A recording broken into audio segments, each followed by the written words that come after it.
and I guess I'll just take the intro. So without further ado, we have Peyton on from Girls Gone Right, who we actually met in person the same weekend that we were each going to start our podcast. I Yes. think you were dropping on a Monday morning and we were dropping on a Tuesday morning, but we ran into each other at a Charlotte coffee shop and started a conversation, and just the irony of it was a lot of fun. So Peyton, it's great Yeah. to have Yeah. you. I'm so glad to be here. And yeah, definitely it was just like such a cool moment that like we were at the right place, right time, and like just happened to be having similar conversations. And I think my dad overheard you guys or something and was like, oh my gosh, like this is so cool. Like this is so similar.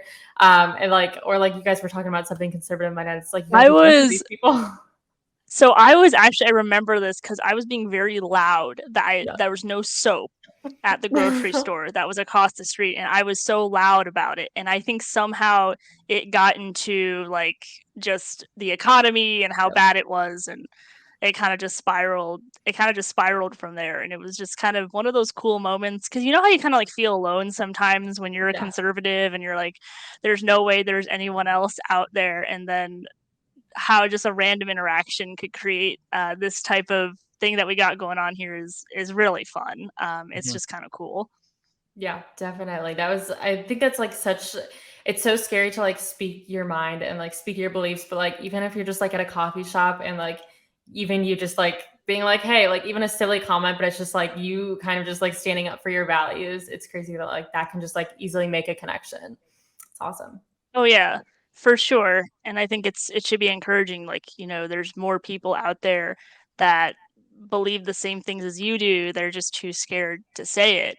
But that kind of leads into one of the things that we really wanted to talk to you about, because I think for a lot of people over the last couple of years was kind of where everything just started to change and views really became solidified. So I'm just kind of curious. I know a little bit about your story, not too much, but like, how on earth did you become a conservative? Like, how on earth did you even get to that place at all? Yeah. Yeah. So I think this is like basically the story of how Girls Gone Right was born. So some people may know, like, I obviously was just like not always conservative. I actually was not just like not on this side of the aisle, but like in college, I was liberal, which is just like, I can't believe that I have to like say that, but I was definitely liberal in college. I was editor in chief of like an online writing platform, The Odyssey. Some people may know it was like on Facebook, you would see like an open letter to my mom or open letter to my best friend, and you click it, and it's just like some college student wrote an article, and like people would share that. So I was editor in chief for that. And I feel like also just like going to like a public university, there was just like a lot of liberal professors, and I just was not ever really introduced to like conservative values or anything like that. I was just like, all I knew, like my professors were very liberal. I thought that I wanted to be a social worker. So I took a lot of social classes. And especially in those, like I would sit down, like our professor would have like guest speakers come in, people from the local shelters saying how like they changed their lives, but they would say that the system is broken. And that's constantly what I would hear in these classes. Like again and again from professors, they would just like really drill it in that like our system is broken, our government is not serving us, like how dare they put these people on the streets, like people are suffering, like we have all these families. And like just hearing that, like when you have these people come in and it's like you're hearing it from like a higher authority, especially professor, like you feel like that, oh my gosh, that must be true. Like I'm seeing it, my professors are saying it, like I'm paying for this, it's my tuition, it must be true. So like I truly do feel like college brainwashed me, because I would have never even thought the opposite and like tried to defend the opposite side of the aisle, because just hearing these stories, it just felt so real. And it felt like, okay, well, maybe the government should be doing more. So yeah, I definitely do feel like I was brainwashed in college, and just like, I think like in my articles, I wrote some crazy things in college. Like I was definitely far left. Like I said that I never wanted children. Like that was like a huge thing that I struggled with, is like, I wrote an article, it went viral. It was said I never want to have children. And like, basically, I think like I just said that I didn't want to be like a baby maker. I wanted to be like, have a career. And like, I'm like, I don't want anything to hold me back from that. That's what my professors told me. They were like, if you being a woman, it's going to be so hard for you to step into corporate America. Like you have a choice. You can either like have your career or you can have children. Like children will hold you back. You already don't get paid enough. So like hearing that, I was like, wow, like I don't want that. Like I want to work hard and I want to like make sure I'm equal to man and have equal pay. And like, I don't know, I felt like it was like, so it was professors really instilled that, especially in like female students, that like you have to prove to the world that you're going to work hard, you're going to use your degree, you're not just going to be a baby maker, and you don't need to have children. Just because you have the parts for it, you don't need to have children. And like I'm like, wow, like that's such a good point. Like I don't want that. And like for the longest time I thought that I didn't want children, I didn't want to be a mother. I'm like, that's like, I don't want that. Like I want to work in the office and I want to be a manager at some Fortune 500 company. And like, that's just kind of how I felt. And I don't know, I think that kind of like jaded me too, because I also was pro-choice in college, which is just like crazy to say, but like I was definitely pro-choice. I felt that like women we're not equal. Again, like that's something that they just drill into your head. Like you have a body, men don't get pregnant. So like, why should you have to like be the one to bear that? Like if you guys have sex, it's an equal act. It shouldn't just be on one person. And like, that's just how they explained it. I never really looked into it further because like, it just made me feel like a victim. I think the left does such a great job at selling this victim mentality. You don't even know it. They can feed it to you. And like, you would have no idea that they are doing this to you, which is, again, like it feels like brainwash because they just do it in a way that's so subtle, and they use like that emotional tactic to really just get under your skin and like sell you that agenda. Like not only do you believe it, but like you feel like you need to defend it, and like it becomes like a part of like how, like, I mean, your beliefs, it's like integrated in your values now. Mm-hmm. So after going through all of that, like I was a diehard lib, wrote all these articles, really like I was like a quote unquote feminist, didn't really know what that meant, didn't really look into it, but I just knew that I felt like a victim, and like I wanted to just be like the strongest woman that did not need any man. I wanted to work hard and use my degree and not be some like worthless female, basically. So after college, like, I don't know, I think it was just like so different because like you get taken out of this environment, right? Like you don't have to hear that every day. You can look at other news sources, you can see other things. And like something that like was like a big change for me is like I kind of like strayed away from my faith. Like I was always like a little religious, but like in college, like towards the end, I stopped going to church as much, which I feel like definitely made a huge impact because after college, like I felt lost. I'm like, I don't have like my school friends anymore. It's like a different routine. I was working a full-time job immediately after college. And like I felt like I did get lost, and like I hung out with the wrong people, and it's just like I didn't really have a direction for my life. So then I started going back to church. And like once I started going back to church, it really just like didn't sit right. Like I started questioning a lot of things that I would never have questioned had I not sat in church and heard my pastor preach.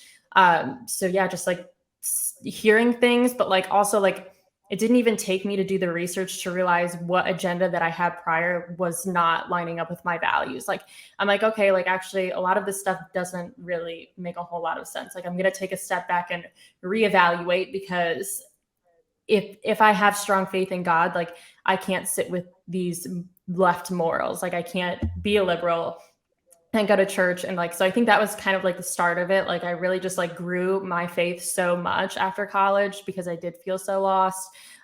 So yeah, that made a huge difference in my life, but also like taxes coming out of my paycheck. That was like a number one thing. And like, it's shocking, but I was like, why is like, so I worked so hard for my degree and all these taxes are coming out. Like, this is crazy.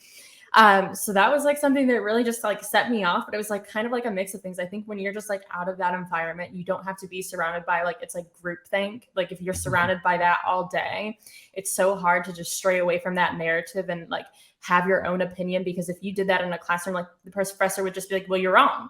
And then you would feel stupid. So I think that like just being away from that situation, like being able to just take a step back and like kind of figure out who you are, what your beliefs are. And like, honestly, like, I think I was conservative the whole time. Like I had these values, I did believe in God, but like, I think I guess like college strained me to like be a liberal. Like I didn't know if I aligned with God anymore. Like it was like such a really hard time because the way that I was feeling, what they were teaching me, I'm like, I don't know if I like want to believe in God or if I want to like follow this path, because it's just so conflicting and it was so hard. But yeah, like after college, like really just falling back into your faith. If you can stay strong in that, it will serve you to the right answer, like whatever that is. But yeah, it was definitely like very, very crazy because like now I'm like definitely not pro-choice. I've fully understand, like, it is just, it took a really long time too, because I started questioning it. I think that's the first step, is like you step away from the environment and then you start questioning everything that they taught you. Like, okay, well, here's like something that's really controversial, but is it, do I just believe that because someone told me that? Or is there another reason why I'm being pulled toward this direction? So pro-choice, it did take me like a long time to just like undo what I was like, how my brain was wired, because like I just so badly wanted to just fight for like, well, I'm a woman and like, it's my body. Like they ingrain that to you and so hard. And that's what people cling to, is like my body, my choice. And like, that's something that like really, really, like I had a really hard time undoing that argument.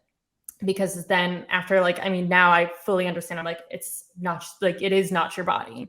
And like that part makes sense. But like I will have to like give it up to the liberals and the left and the evil of the world, because they do an amazing, phenomenal job at brainwashing these people.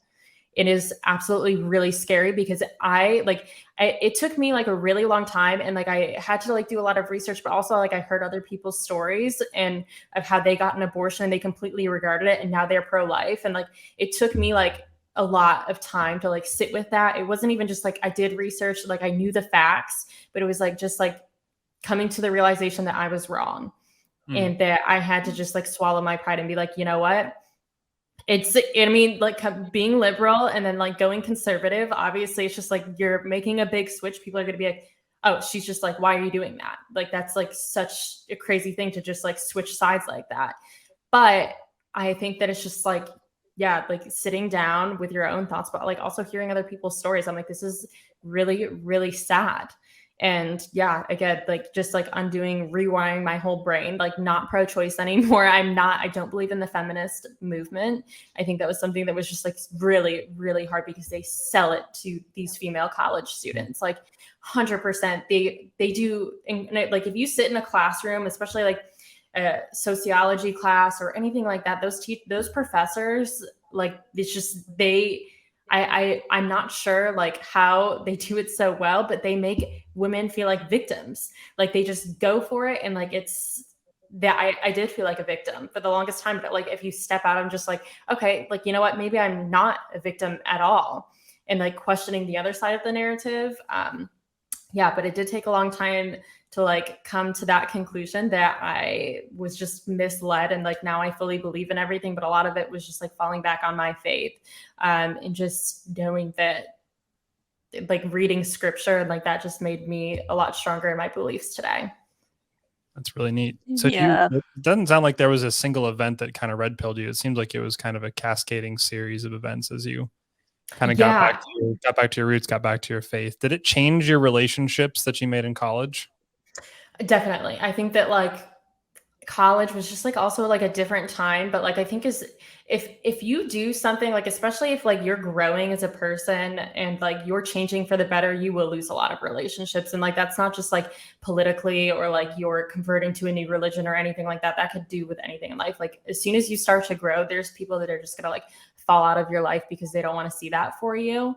Mm-hmm. And like, to me, like that was easy weight to lose. I think like, honestly, like when COVID happened, and like I started like speaking up about my beliefs on social media, because I thought it was ridiculous. Like I can't stay silent about this. I lost a lot more friends than I did in college. Like after college, I lost a lot of friends, but then I started speaking my belief on social media. I lost a lot of friends.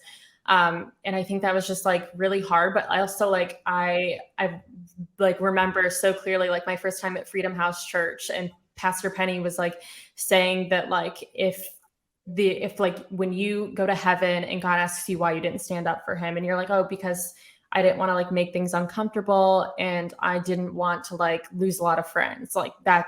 Okay, that's a terrible answer. Why, like you would feel so bad and like you would regret that. So I think that like that was just like something that I reminded myself of, was like, if I'm going to lose friends, they were never my friends to begin with. Like if you're a real friend, like you want to see that person grow and you want to see them stand up in their values and use their voice.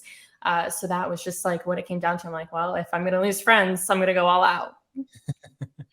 Yeah. Well, it's funny because I think before I actually met you at the coffee shop, one of my Instagram accounts for a business that I run, I think I actually followed you. I don't know why, but I did. You know how it works sometimes with business. Yeah. And I was like scrolling and kind of see the same old, and then I stopped and I remembered seeing your post and I was like, this is so different. No one says this, and she's saying exactly what I would say. And I was like, wow, there's someone else that actually, agrees. I remember liking the post. I don't like a ton of posts. I'm really bad at that. But I Yeah. actually ended up liking that post, and again, it's kind of that thing of, you're not alone, and you might have lost some friends, but it sounds like, from what I can tell, at least, you've gained a much more meaningful community. And I think one of the things I'm very interested in your story is because, like, so I actually think you and I attended the same college as well. I'm pretty sure we Yeah. attended the same college. Yep. And I went into it as a like full-blown conservative. Like, I got more into politics probably my junior year, but I was already pretty conservative. And so for me, when I was in those classrooms, I was like, wow, I'm like, why can't people see through this? Is like, this Yeah. is obviously bullcrap. But you're like, it's so convincing. Like, you just kind of buy into, if you don't know anything else, you're like, well, yeah, of Yeah. course this makes sense. Like, obviously I'm a victim. So to me, I think it gives me a little bit more grace and a little bit more understanding for like people that haven't heard anything super different, and they're really pressured by their professors, because I've had those professors and they obviously have an agenda and they Yeah. have something they're trying to shove down your throat. So there's definitely a lot of grace there, but like you said, like, you can tell there is kind of this brainwashing that they're trying to do. Like, it's kind of the same points over and over again. So that's just Yeah. something that I thought was interesting.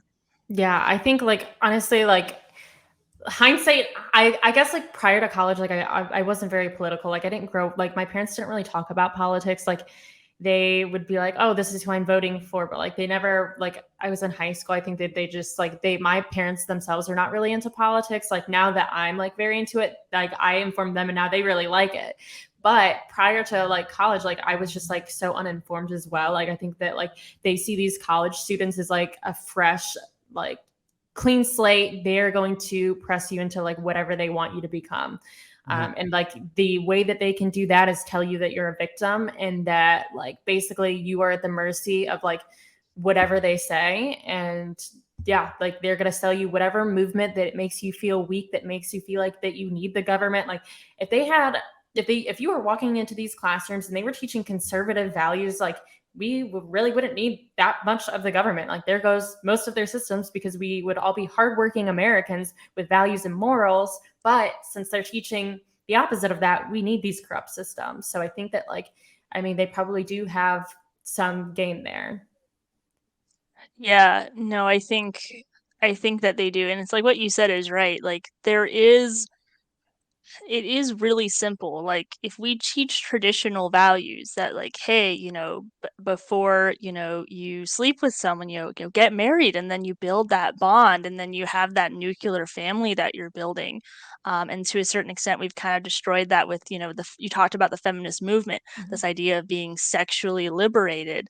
Well, we kind of see what happens on college campuses, and maybe you look back and you see it, but I always looked and I was like, they just look so sad. They look so sad. Yeah. And it's clearly not working, but because they've just been taught that this is how you have to do it.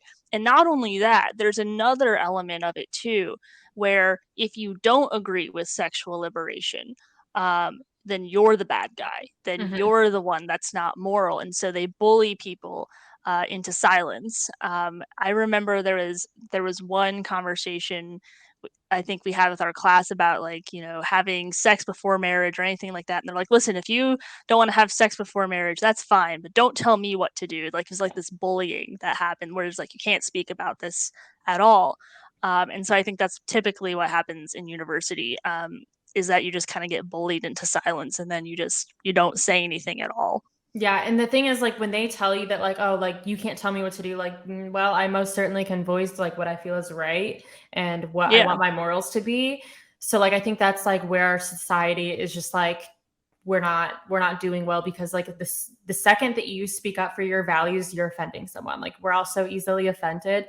But like, however, if you do believe in something, and like, that is like, maybe like, it's your values, it's like your morals, and like, you want to stand up for that, you want to like share that with other people, like sharing your religion and like sharing your values with others, like, you should be allowed to do that. If that makes you feel offended, that's on you. And that's probably like an internal conflict you have because you feel guilty.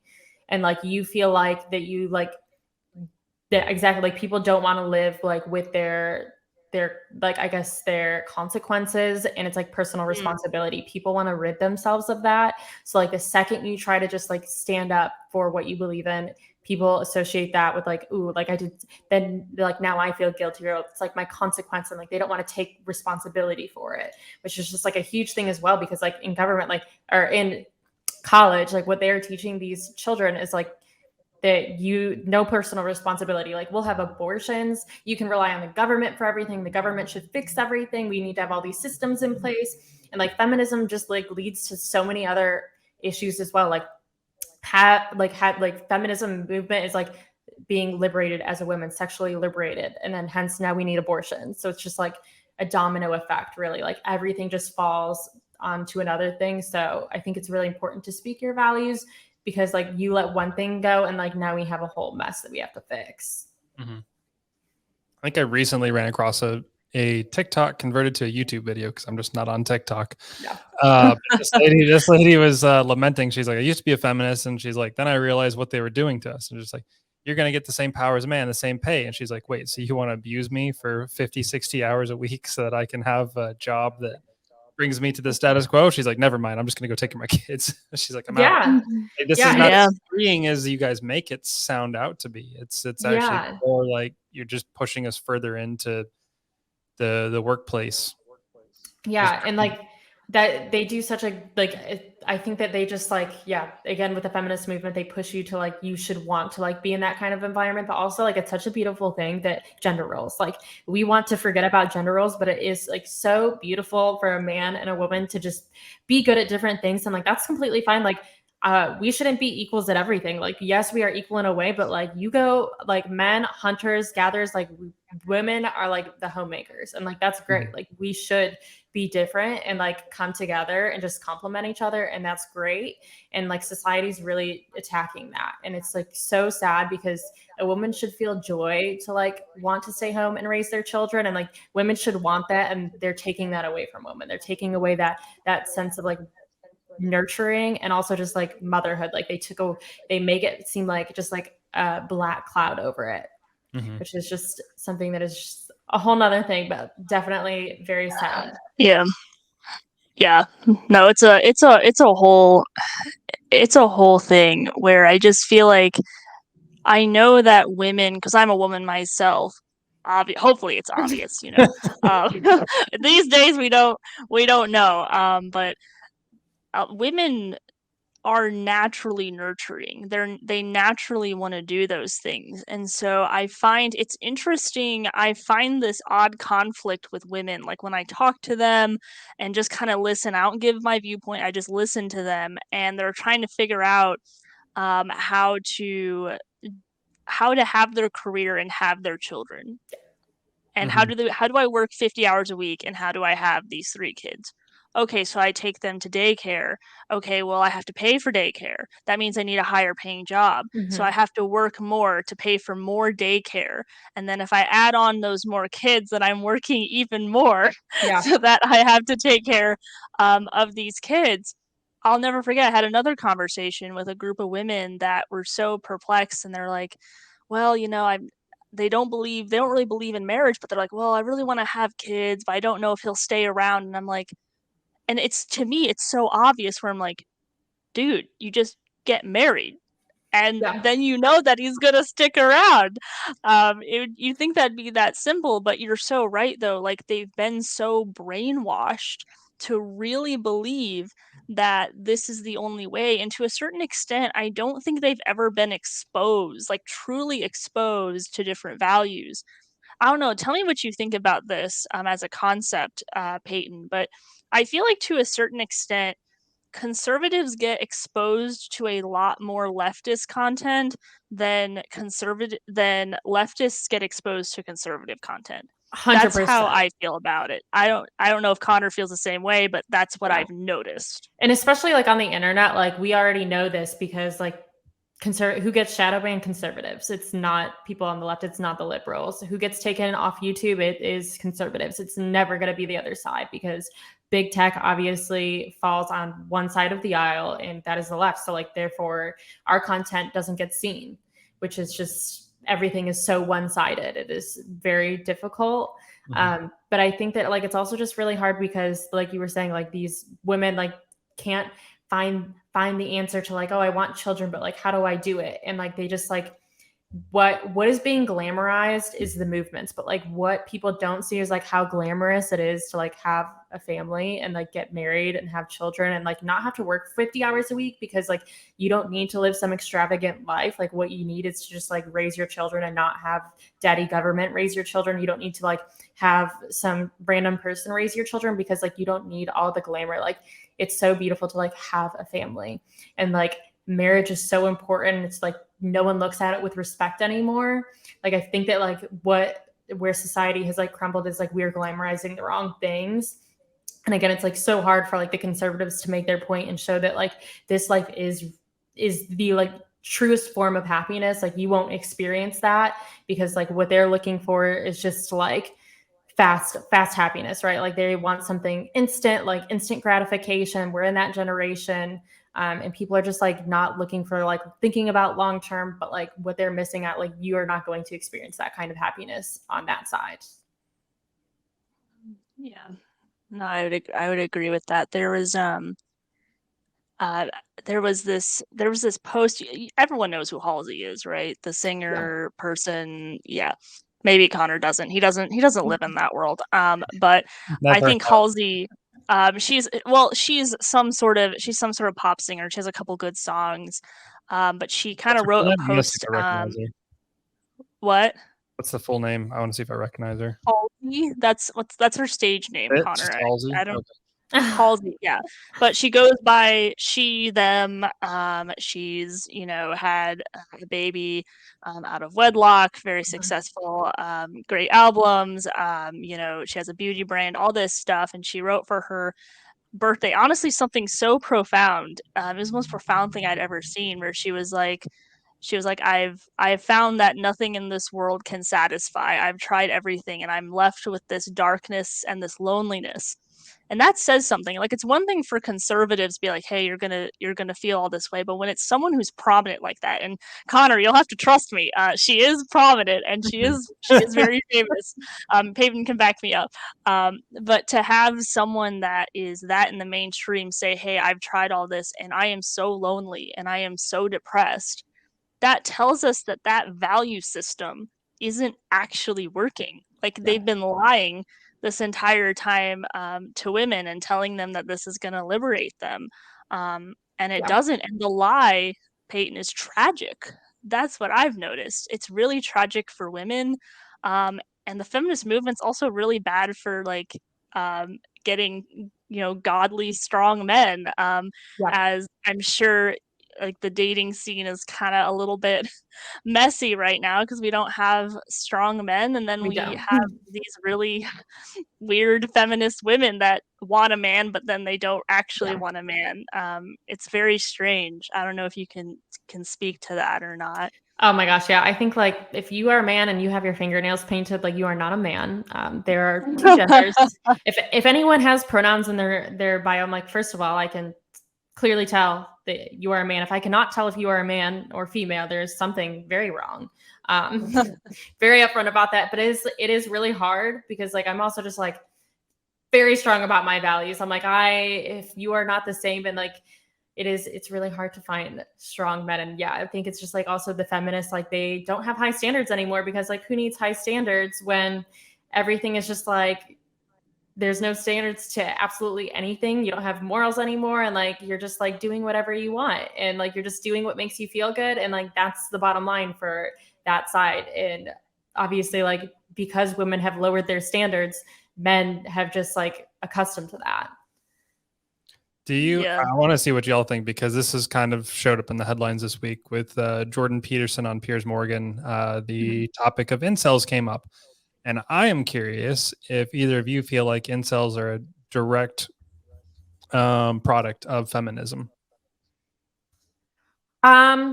Yeah, I mean, I would say that like feminism has caused like a lot of issues, you know, like it's not like it's a domino effect, like you allow one thing and like all these things start happening, but I do think it's like culture as well. Like feminism happened, but like the men didn't stand up for it either. Yeah, no, they So like didn't. yeah, so like yes, the women have caved into this movement, but there's men out there standing like for science too, like pro-choice guys supporting like women. So like it's also like yes, women have caved into that movement, but men are also just like not doing anything about it either.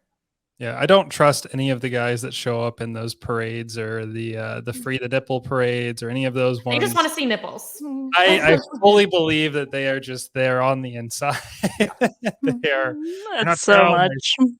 but that's what It's too kind of much. always what I've thought. But I mean, thinking about the incels is like it's like now the feminists and the incels are like in this weird cycle of creating more of each other. Yeah. The feminists have just completely blown off men. They don't want anything to do with them. And that we're, to be fair to everybody, we were talking about like the fourth wave feminists at this point, the loudest ones. We're not talking about equal pay or right to vote and all of Yeah. that And stuff. to me, that's not feminism. Like, yes, everyone wants equal pay. Like, it doesn't matter. It's more What, common like, sense. yeah. Yeah. It's like, Yeah, great. I think exactly. there's not one person that's like, wait, actually, I don't think they should get equal pay just because, like, so I think that, like, that's like, we're surpassed that. Like, the kind of feminism that's going on nowadays is like, it's not about equal pay anymore. We've surpassed it. Yeah. And now Yeah. you've got these guys out there that they don't want to take responsibility for their life, and they just hate all women and they want nothing to do with them, and they just want to be left alone. And it's just creating a further gap between the two different sexes when both of them need to work on their issues and be able to come together. Because like you guys said, society is made up of both and we have to complement each other. I think for the longest time I've been of the mindset that everybody can be equally valued, but we are not equal. Not in skills, not in your mental fortitude, not in your physique. Like all of it's different, and you can't be the best at everything. Men certainly are not. Yeah. Yeah. And yeah, sorry, go ahead, Jordan. No, you go ahead. You go ahead. I'm just listening here. But yeah, I think that that's like an incredible point, Connor. I think that it is like I think we just like need to flip the switch and just glamorize like everything that has been hidden for so long, that like how beautiful it actually is like when we're both good at different things, and like how far society can go if we're not just competing each other, like, and like, oh, okay, like the internet is just like, especially TikTok, like men trying to be women, like we don't need that. Like imagine how much further you would go if you tried to just be yourself and be a man. Mm-hmm. And like strive for that. Like we would go so much further as a society if we stuck to our roles, like, which, wow, I think that I think it's crazy. I mean, I used to be one, but like I understand the brainwashing part, but it's okay that if you don't want to be equal to me, and I don't. I most certainly don't. Like I'm good at my things, and like you should be good at your things, and like we'll come together at the end of the day and make a beautiful family and like contrast each other in society. But we're not going to get far if we're just like literally competing for each other's gender roles. Did it ever occur to you how strange it was that you had men, the patriarchy, that were transitioning to women of lower status and lesser pay and less rights? In theory, that one doesn't jive. I will say, like the transgender movement, that whole thing, I was like, you know what, like this has gone like, okay, LGBTQ or LG community, like I understand, like gay, lesbians, sure. Like I think you can give a little there, and it's just like even that can just go into a black hole because you give a little and like they take everything. But like transgenders, I think that's what really sent me, because I'm like, this is just not okay. Like it's clearly something else that's being ignored. But that really set me, like when you are biologically changing like what God made you to be, like that was something that I also could not wrap my head around. So like pro-choice, I'll give them, feminism, they took that for me, but like that one, I was like, okay, you know what? Now we're doing surgery. Now we're doing some crazy, you don't even look human anymore. This just is like red flags, not okay. So that was like one of the things that really I've like never sat right with me, and like they just couldn't sell me that. Mm-hmm. And I think that was just because it's like an obvious, like feminism, you can't really like see it like from afar, but like people walking around dressed as a woman and they're clearly a man. I'm like, okay, well, this just looks like mental illness a little bit. So just a little bit. Yeah. It's some kind of mental illness, man. Because I tell you what, I mean, from what I can tell, I think you talked a little bit about social media, but like, I feel like social media is just like a cancer for our generation. Where I don't know if any of the kids that like struggle with this kind of strange gender dysphoria or this feeling like they have to be of the opposite gender it's absolutely skyrocketed. And you're like, because you and like we're all of us here were in our 20s, like we're not that old. Like I don't remember this being a thing. Like this was not a thing really when we were in high school. Like yes, there was like emo kids and homosexuality, like yes, that was a thing, but this whole sudden skyrocket of I think I'm the opposite gender, and it's all coming from girls, when we know historically that the small number of people that suffered from gender dysphoria were male. You don't have to be, it's kind of what you said, Peyton, like what you implied is like, it's not really rocket science. Like it's pretty common sense. Like if you see a man that's dressed like a woman, or vice versa, like it's not that hard to figure out that maybe something's wrong. Like but we're glorifying it. Yeah, to the eye, like right off the bat, you can like feminism, sure, they could probably wrap it up in some little package and tell you something different. And like you have to really dissect that one. But like that one to the eye, I'm like right off the bat, no, like that just doesn't make sense. And yeah, I think like social media, Jordan, it's just so like you think back to like when we were growing up, I didn't see any of that stuff on Vine. Like, nope, never saw. There was no Libs of Vine. Like, we didn't have that. No. Yeah.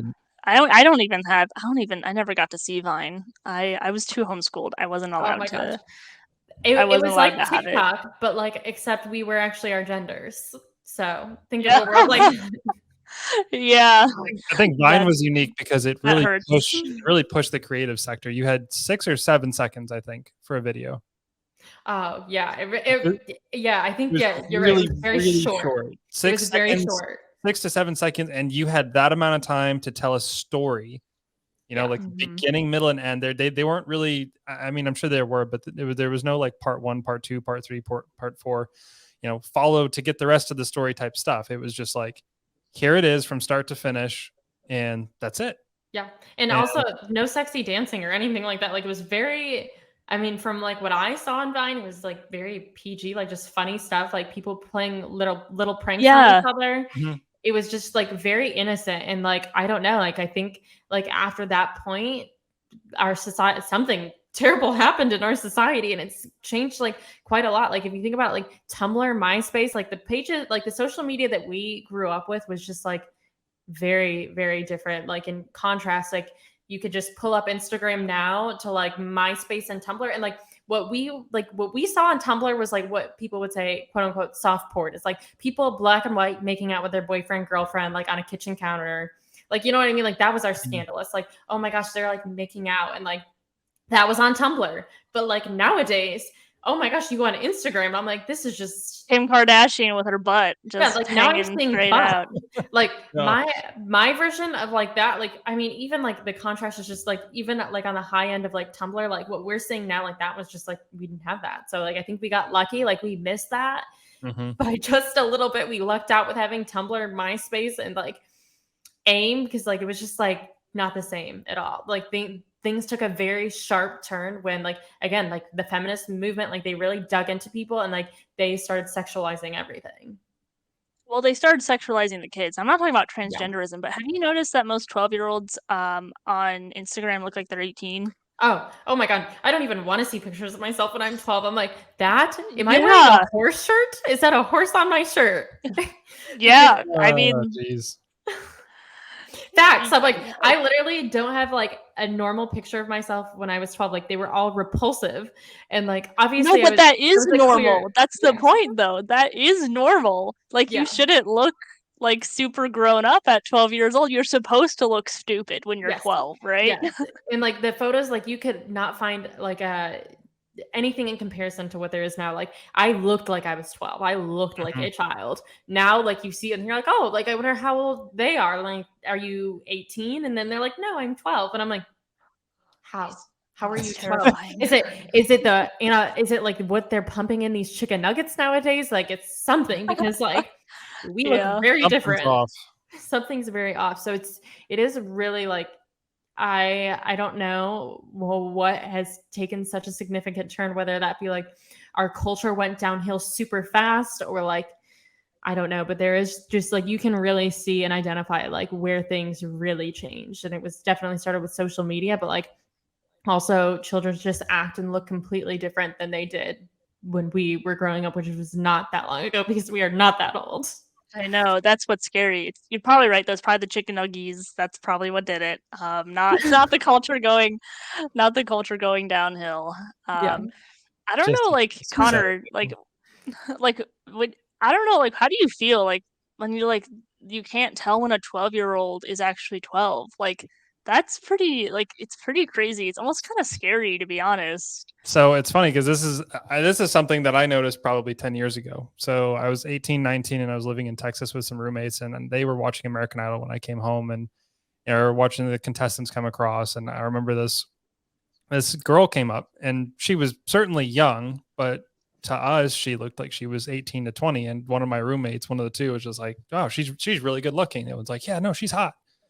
I was like, yeah, she's good looking. And then they announced that she's like 14 or 15. And we're like, oh, shoot. Like, all right, somebody's going to call the cops and we're going to get in trouble. This just at that point is like, we just stopped trusting what, at least we stopped trusting what the age perception was for young girls. Cause we couldn't tell at that point. And it's not gotten any better. In fact, it's probably gotten worse at this point.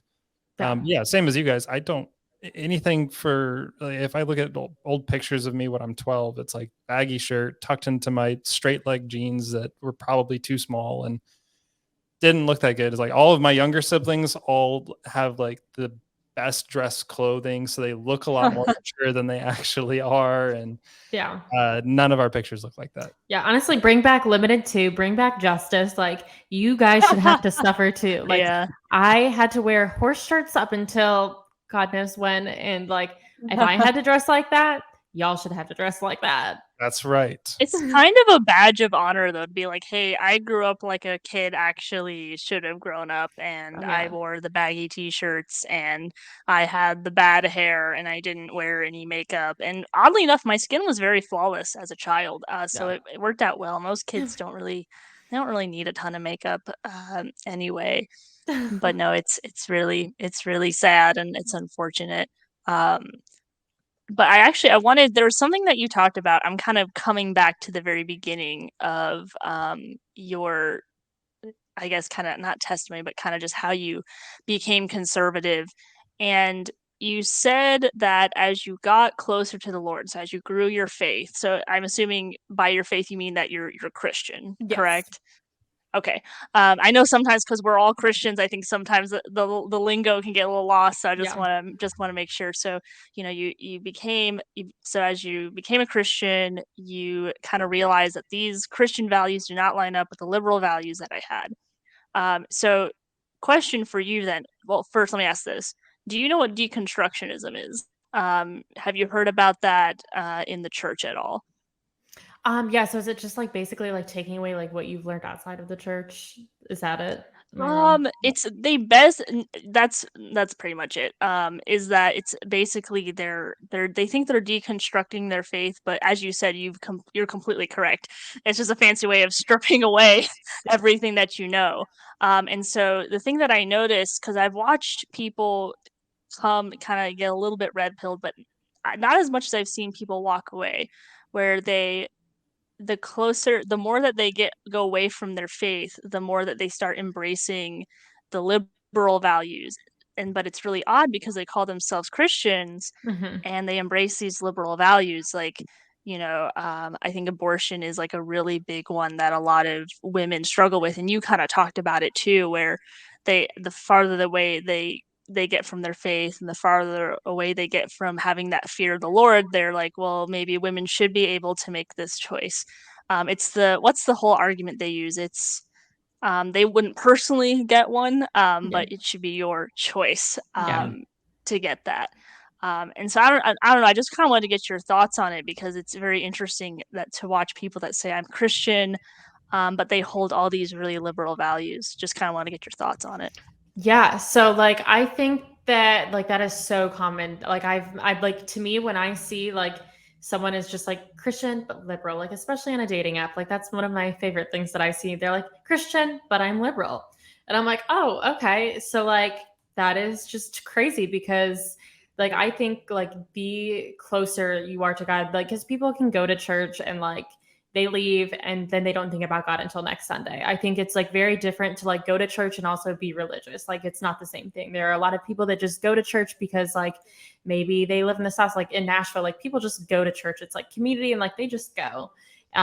So like that's great that they're going to church, but like the thing is like they don't actually have that relationship with God. They don't pray, they don't actually like build that faith.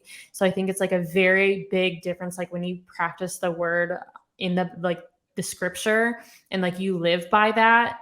And I think that's like something that like I mean I've gone to church, like I've even in college, like I went to Elevation and I stopped going like a little bit for my senior year, but like I still went to church for the most part.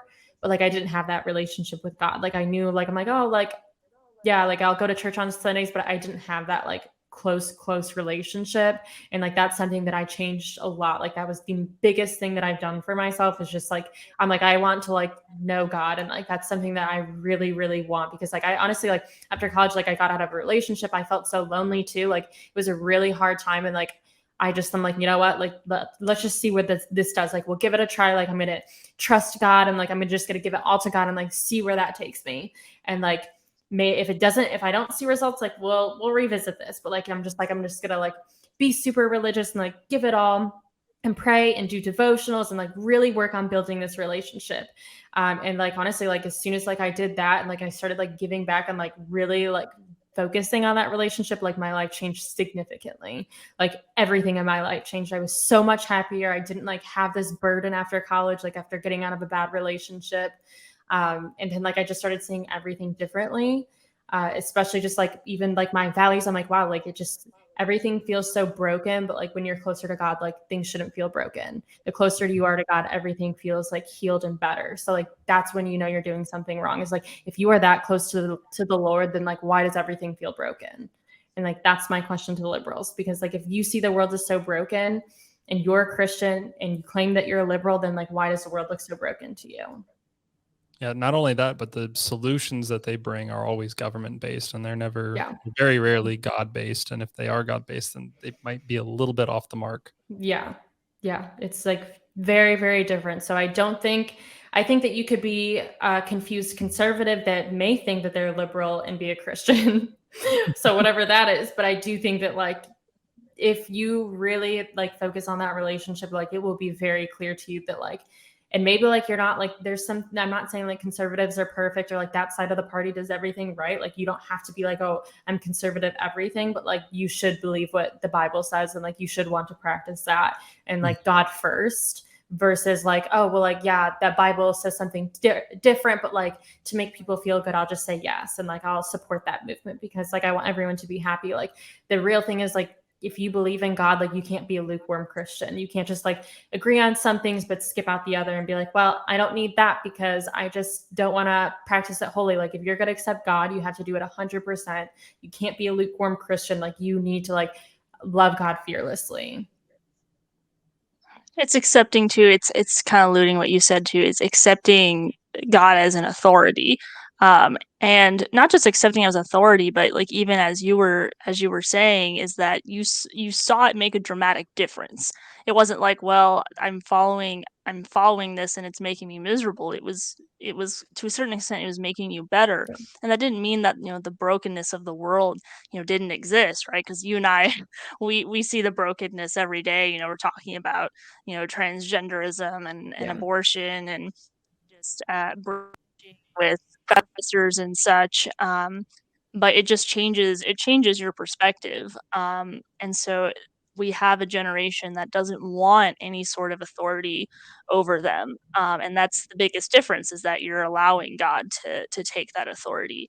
And I think it's one of my biggest arguments, and people don't like this word, but my one of my biggest arguments for religion, but specifically because I'm a Christian, for a relationship with Christ, because I think religion itself, whether it's Catholicism, a very strict version of Christianity, anything along those lines will definitely get you closer. But having the intimate relationship with Christ, I think, is most important. Yeah, definitely. I could not agree with you more, Jordan. I think that's like where a lot of things differ, is like people just like can think that they can check a box and identify as a Christian versus actually being a practicing Christian. It takes a lot of work, and it does take some conviction, and I think, and I was thinking about it today, where I think there is a difference between being a Christian and being a Republican. I've noticed that some people like to use those interchangeably, and I don't understand that. To me, that's not right. That's just my opinion. But like, you can be a Republican and you can hold a lot of these values, and that's good. That's better than being leftist, in my opinion. Great, good.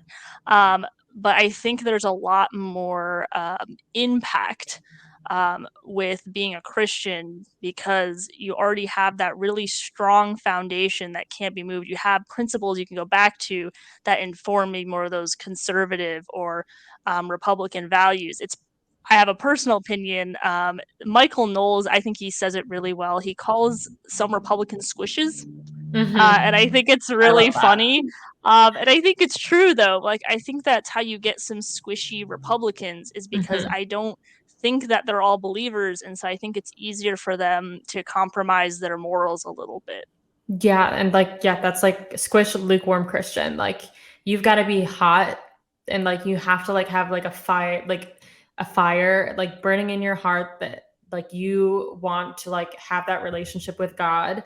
And like, you just can't you can't be in the middle about some things. Like, I know it's like so hard, and like it can be so difficult to just like draw the line and be like, you know what, like this is like, I know it's hard, and I know it's gonna like ruffle feathers and make people uncomfortable, but like that's like, you are protecting God by being uncomfortable and like stepping out and like protecting the scripture and like being able to like share this with other people. So it's like, it's always worth it.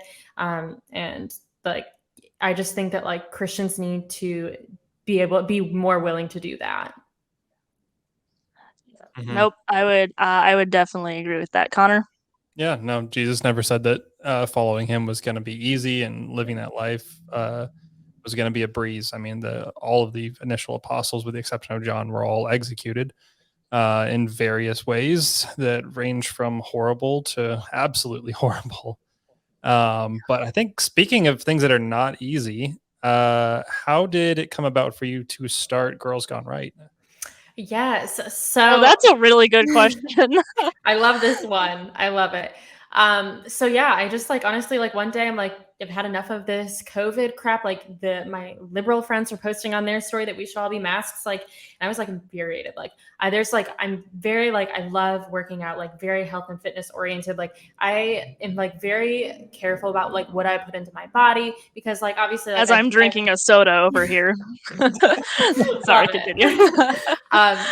But yeah, I'm just like very conscious of like what goes into my body. I love to work out, but like I also just like, I'm holistic. Like I think that's like one of the main things that like really pushed me to conservatism too, because like the COVID vaccine started, is like, wait, I am like holistic. Like I work so hard to be healthy. I don't need a vaccine. So like when this all started, like that really just pushed my button. Like I'm like, you know what, like I am Christian, but like I also just like, this is it. Like I'm not doing this anymore. So like I like popped off on my stories. I'm like, I'm gonna lose friends, but like so be it. There's the door. And like I did like lose like a significant amount of friends, and like I'm like, wow, like there goes like I lost a few best friends, and I'm like, that was like unfortunate. But I was like, there's got to be like, there were some people too that were like, you know what, like I'm so glad you said something, because like I'm scared and I don't know if I want to say anything. But like I'm glad you did it. And I'm like, okay, like so there's others out there. It's not just me. Like maybe like I'll just find some conservative friends in Charlotte. So like I started this page and just like started following some people in Charlotte that I'm like, oh, I hope maybe they're conservative, and like I'll follow them, and like kind of just like did the weird type of following thing. So I'm like, ooh, like I'm gonna click like follow them, and they're gonna see Girls Gone Right, follow them, like some conservative thing, and like hopefully they're not gonna be angry about it. But yeah, I just like kind of like started following some people, and like honestly, like a lot of like I met people, and they had friends of friends. They're like, oh, I have some friends that are conservatives, and like we're gonna do like a meetup, and like I'll tell my conservative friends to come. So it was like this like crazy thing, because like we would all start to show up, and they'd be like, oh my gosh, like I'm nervous because like no one knows I'm conservative. So it's just like this crazy thing. Like we felt so like, I don't know, like we were like closeted, like people were gonna banish us, and like it was just so weird, because I'm like, we will get judgment for this, but I'm like, there's so many of us out there, and like if we can all like, our first meetup, it was just like the most refreshing thing ever. I'm like, these girls like are like so passionate about like standing up for the truth, and like it just felt so good to like have a friendship that was like, they valued, like they saw me, and like they weren't going to judge me for what I believed in. And like that was like, I mean, I have friends that don't believe in the same thing as me, but like, and like if I speak my belief and they accept that, that's fine. But like I've had some friends that are just like, if you believe that, then I don't want to be your friend anymore. And I'm like, what is that? That's so crazy that like you just can't accept me for who I am. So like it was really nice to just like be able to like meet these friends. So yeah, it kind of just like grew and grew. And like after just like doing, like I'm like, well, I'm gonna do a podcast. Like if you guys don't want me speaking my truth on my stories, and you're gonna like roast me on the internet for this, then cool. Like we'll put it on a podcast and you can listen to it there. So we just like went all out with it. And like honestly, like the friends that I've lost, I think Girls Gone Right anniversary was last month. So it was like 1 year of doing it. But like the amount of friends that I've lost, I've gained double, and like actually amazing friends that like want to see me succeed and like believe what I believe. And it's very significant change. But it was just, yeah, basically I just like wanted to find some conservative friends. Well, I'm like, hey guys, like I lost some friends from saying what I believe on the internet. And a lot of people don't like me right now. But it was just like really refreshing to see that there was just people that saw me and they understood me, and like they just like needed a place to go to believe in that too. Mm-hmm.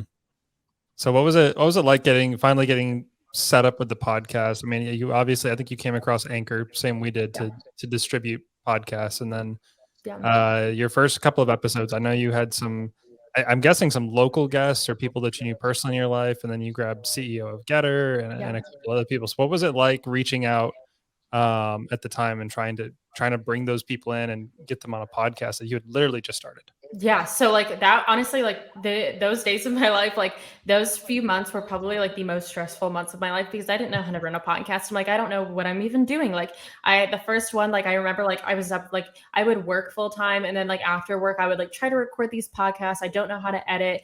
I didn't know the software systems. Like I was still trial and error phase. So it was like very tiring. And like, but I'm like, I believe in, like, I know, I just like knew in my heart, like also like God was just like calling me to do this. So I'm like, I know that like this is like what I'm supposed to be doing. So like if I don't get a lot of sleep this time of my life, like I guess it's fine. Like I'll figure it out. But like I just knew it was like something that I was supposed to be doing and pursuing. So like I just kept doing it, reaching out to people. I think like I honestly just like got connected with like a lot of great people in Charlotte. And then also I think I also just like entered it at the right time, because this Getter like started following me or something. That, do you want the CEO to come speak on your podcast? And I was like, I don't even know how to podcast. Like when I was like so scared. I was like, this can't be real. This has to be a fake message, like from the CEO of Getter. I'm like, this can't be real. And I was like freaking out, and it was like real. And they're like, can you do like this week? And I was like, oh my gosh, like I like was using like some computer at the time that like wouldn't download something. So I literally went and just bought like a new MacBook that day. I was like, I'm getting this guest on, like we're going to just like figure it all out. Like had to get a new computer, had to figure out new software, had to figure out how to edit and like act professional. Cause I'm like, I've never had like a real guest like that on my podcast. So to like set it up virtually and like make sure everything was seamless. Cause I'm like, this is like the CEO of Getter. Like I can't make him seem like I don't know how to podcast. This is, even though it's my third one, like very nervous. I think it was like dripping in sweat. Like it was the most horrifying thing that I've ever done. And I'm like, after that, I'm like, wow, we did it. I hope it recorded. Like, who knows? That was like so brutal. Like it was just like, it wasn't brutal. I was like so grateful for it. And like, I think that like, it was very intimidating, but like, it definitely like made me, I'm like, now I gotta like see who I can get next. And like, who else can we have like come and talk on this podcast? And like, so that was just like really like a really cool drive.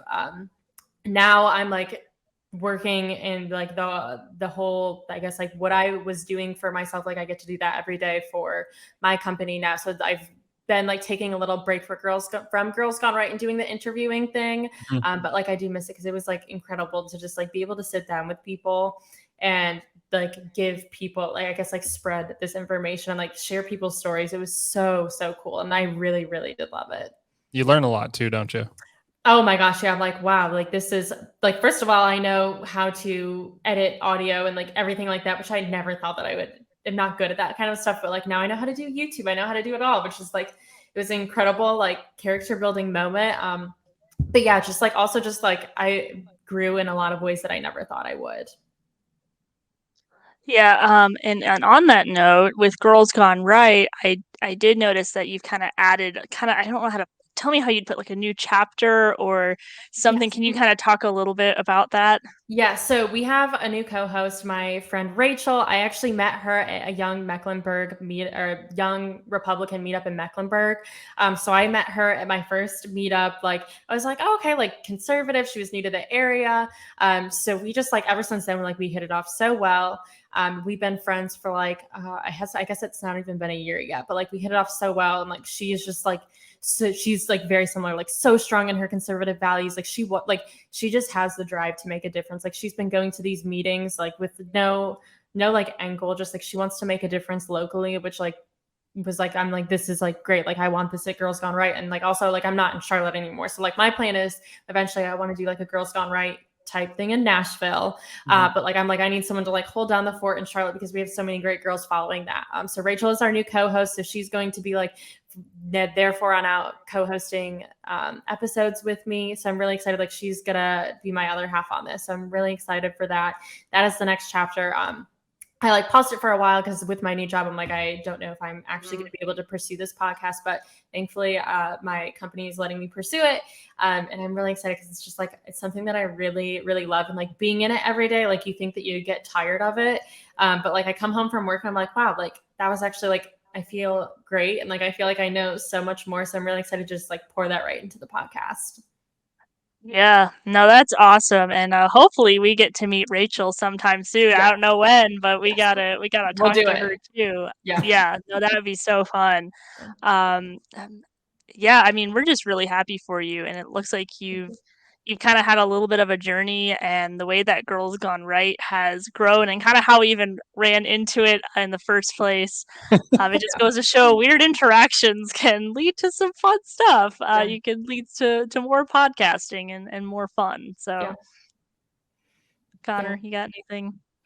Yeah, no, I think I had quite a few questions, and I think Peyton answered quite a few on her own without me having to ask. But no, I think that's still just one of the funniest things is to run into you and it's just like, oh yeah, my podcast drops tomorrow. It's like ours drops the days after. Yeah.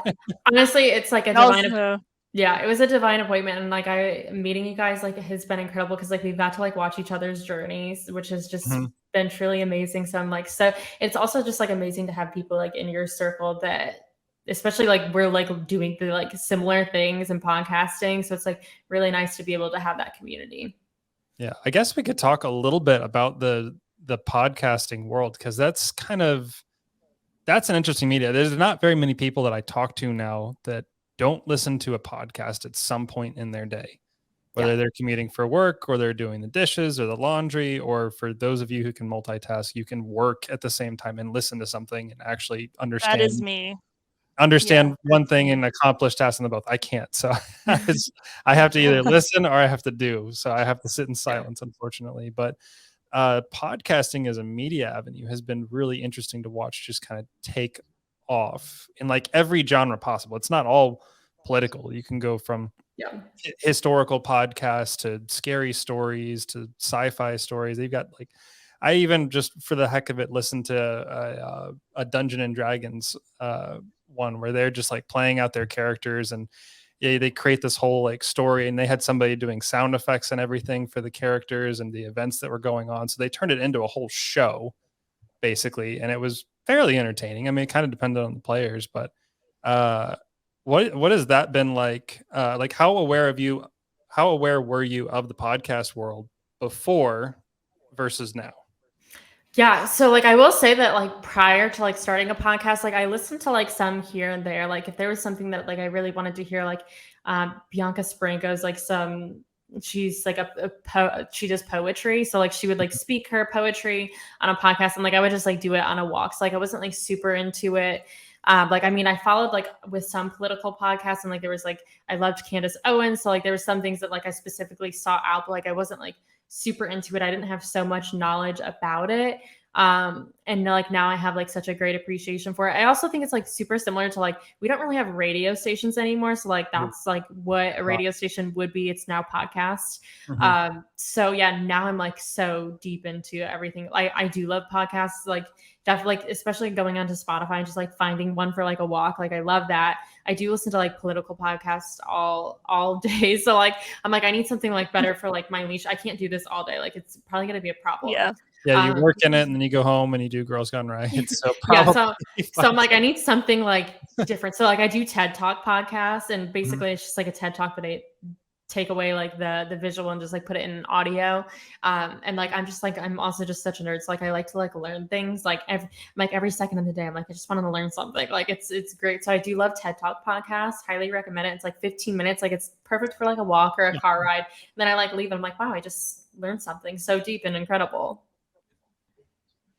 That's do you guys have favorite podcasts? Wait, what did you say? Sorry. Do you have favorite podcasts? I interrupted you. That's okay. What's your favorite podcast? I'm a little torn because I started off with Ben Shapiro like when I was in college. Like that's how I got into politics, was through Ben Shapiro. And that was back when being partially libertarian was cool as a conservative. I don't know if you ever knew about that phase, but Ben Shapiro kind of started that a little bit. But then I think then I've kind of gone back and forth with Michael Knowles. Allie Beth Stuckey, I also really like her because she's really biblically grounded and she does a great job with politics. Yeah, I like her. I like her quite a bit. Connor, I'm trying to remember. I'm gonna see if I can guess Connor's. Timcast. I feel like Timcast is one of them. Am I right? Timcast would be up there. Favorite currently it's probably been and will be Rogan for a long time.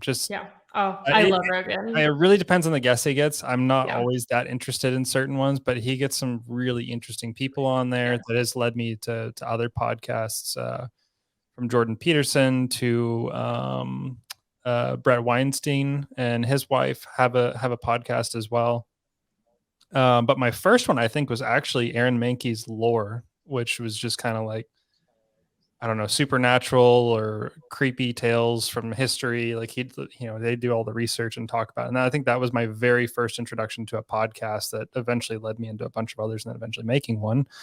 But yeah, Rogan's probably the one I listen to the most frequently, if not Jordan Peterson. Awesome. Yeah, I love both of those. They're both incredible. Jordan Peterson, I feel like 1,000 times smarter after listening to one. He's helped me. Well, he also makes you feel dumber because you're just like, wow, why didn't I think of that? Why didn't I come to that conclusion? I know, and he just kind of seems like he just kind of wanders there too, which is kind of funny. Yeah. He's got this funny little Canadian accent too. That's great. I don't know. As we were talking about podcasts, I just thought it was interesting because I feel like everyone kind of started a podcast. And I remember, I'll never forget this, when Connor and I started, like someone kind of made fun of us for it. And I was like, you know what? Screw you. we're gonna see if we can do this and take it all the way. And I think I kind of give Connor a lot of props because it's really hard. I did not realize, because I handle more of the front end. Connor's more on the back end. That's how it works for us.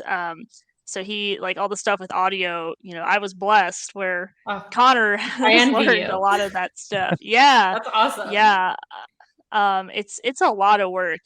So like a lot of people start podcasts, but it can be kind of hard to make it float, and we're still in that process of making it float. But I feel like even like every single step that we've made forward has been exciting and hopeful, and we know that we've learned something new, and kind of also a good, this might be maybe the most vulgar I ever get on a podcast, but just like a little bit of a screw you type situation to anyone who's like, you're just gonna be just a lame podcast. We hope that's not the case.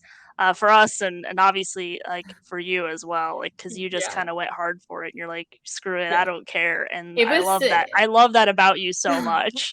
Thank you. Honestly, you guys too. I think that's like such a great attitude to have. Like, I mean, honestly, I started a podcast and yeah, I did get made fun of a lot. Like I think I had some friends, like they definitely talked bad about me behind, like obviously not good friends, but they'd be like, that's so lame that she's starting a podcast. And I'm like, we'll see. We'll see who's really going to end up lame here. So I'm like, that drives me too, but I'm just like, it is really hard. On like, I think like a lot of people start podcasts, but they don't realize like the work that goes into it.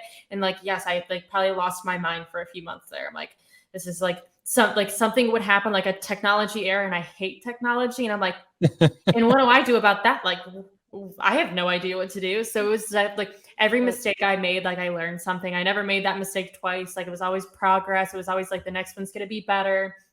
So it was definitely like I pushed and pushed, and like I like eventually got to where it is. And it was like, it's definitely a process. I learned so much, and like it was really, and I think just like also like the people telling you that like, oh, that's so dumb that she's starting a podcast. Like if you can prove them wrong, I'm always about that. Like prove them wrong. The people that tell you that you can't do something, do it even harder. Like go, like the people that are just like, oh, like you're not gonna do great at it, like do it and be the best one out there. Like that is like the biggest F you. And Yeah, no, it is. it's like Yep, I'm sure that, go ahead. No, go ahead. Keep going. The people that are just like out there, like the people that said that you couldn't do it are just out there watching this now, and they're like, she did it. So, well, I think for all the people that gave you a hard time and left you, and you know, I think that's exactly what you were doing right now. And I think again, it's won't make it a Meghan Markle podcast where we give you a bunch of compliments for no reason. oh my I did god, have the pleasure. I did have the pleasure of listening to one episode that was rough. But I would say truly, like you have a very fiery spirit, and it does itself well in podcasting, in this new job that you're in. And I mean, it's just been really fun talking to you, Connor. Yeah, no, I think the screw you or F you attitude definitely had to come into a play because I mean, any podcast, but I feel like especially the political podcasts, it was just kind of like, oh, you're going to do that.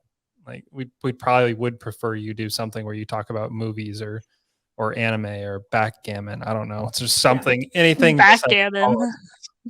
Yeah, I bet you there's a podcast on it. And I think coming into it is just also I kind of had to treat it. I know at one point I had to think of it like whenever just applying for a job, kind of like you did for Daily Wire. It's like, all right, well, I'm gonna apply for it. Yeah, there's like 200 other people going for it. yeah, And worst case scenario, I'm still in the same boat that I am now. So, you know, best case scenario, I get the job and I get to go. And it's kind of the way I think I approached the podcast was worst case it fails, we get a few episodes out or a few dozen don't like it and we end it, sell off the gear. You know, it was a good experience, good learning experience. And that's about it. yeah. I love that attitude.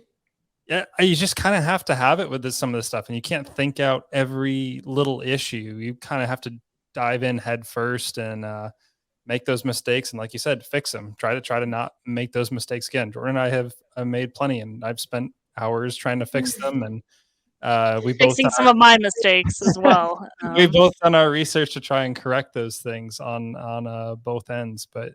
Yeah, no, I think getting to talk with you and listen to your podcast journey and knowing that we started out literally at the same time that's just been really fun to watch it progress. Yeah, and same to you guys. Really looking forward to seeing where else Girls Gone Right gets to go, especially as you start popping up in other cities. That's the goal. Yeah. We want to be in some cities and just like honestly, bringing those conservative girls together because like honestly, girls get things done. It's incredible. They do. We need a Men Gone Right at some point, something like that. That's what we need. We need those men too. A Guy's Gone Right. A Guy's Gone Right. Guy's Gone Right. Ooh, that you have to get a guy for that. You got to get a real good guy for that. Yeah. But where can people find you if they want to follow what you're doing? Yes, you can just go to Girls Gone Right on Instagram. And the funny thing is, when people type that in, when you say Girls Gone, there's some crazy things that come on Instagram and the internet. So I'm like, Girls Gone Right. Like, I learned that, like, I went to a conference and like was giving people my handle, and I never thought about that until that moment. Like, some old lady was typing in Girls Gone. I was like, no, right. Like, oh my gosh, there's something bad. But I'm like, well, now we know. So Girls Gone Right, just that. There you Perfect. Well, I think. Do you want me to do the outro, Connor? Am I allowed to do the outro, or We're do in you? the You outro don't like when right now, Jordan. Actually, you don't. He doesn't like it when I do the outro. But there you have it, folks. What? Yeah, thank you, Peyton. Gosh. Don't let that misogyny get in the way, Connor. Anyway, thank you so much for listening to this episode of Resident Skeptics. You need to go listen to Peyton's podcast, Girls Gone Right, and follow her on Instagram, because she's always posting really great things. And her visuals are also fantastic. We gotta figure out how to do that. But I think that's it, Connor. See, I feel discouraged now. I don't want to continue. That's short and sweet. I love it. No, let's go.